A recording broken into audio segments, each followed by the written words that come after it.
When you start to see people like Bill Gates gobble up farmland, and you read what his foundation says about farming, when they say that we're going to have a particular type of agriculture, they want large blocks run by the government or by private consortia where they say we're not going to have animal-based proteins, we're not going to have stockyards, we're not going to have turkey farms, we're not going to have chicken.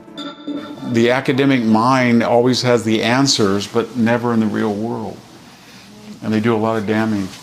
Everywhere you look, small and medium-sized farms being gobbled up by these corporate mega farms because they can't keep up anymore. They can't comply with these endless streams of regulations that are coming down. We're seeing that in China now, where these giant mechanized corporate, big government-controlled mega farms are displacing all these little small family farms that families have been farming for hundreds of years, in some cases longer. They're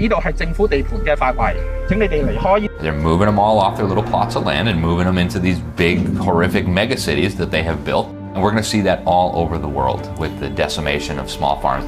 So if they're not bankrupted by economic forces, the government itself will shut them down.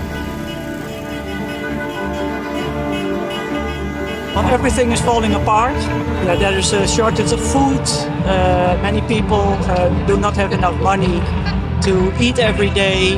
Everybody's out here today because they understand that when our government actually expropriates our farmers, you know, we're all next. Not just Holland is now facing these types of regulations, but you can see the attack on farmers all over the world. It's an agenda that is carried out on a global level, that is being pushed through government officials in respective countries.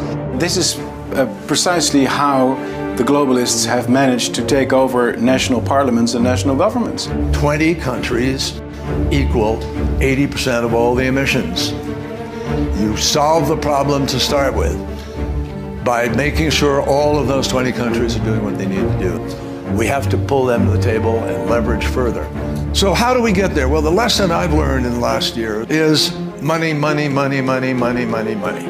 They're following a script where they are thinking already from the perspective of a global, bureaucratic, quasi-totalitarian system of governing, system of rules. This is an agenda, and all these countries are implementing the same policies. So they've targeted the farmers because that's the agenda.